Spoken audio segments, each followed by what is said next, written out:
Sino po naniniwala isang araw, alaala na lang ang payo ng mga magulang mo sa'yo?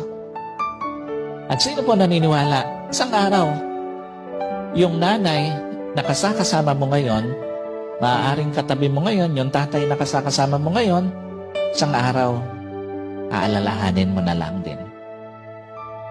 Hindi kayo forever na magkasama. Kaya nga, lahat ng magulang hanggat kasama pa yung anak, gagawin ng lahat. Ipapayo lahat ng mabuti, paaalalahanan ng anak kasi alam niya, isang araw, iiwan niya yung kanyang mga anak. Isang araw, hindi lang payo ng mga magulang mo ang magiging alaala. Kahit magulang mo isang araw, magiging alaala na lang sa buhay mo. Kaya nga napakapalad mo kung may magulang ka pa ngayon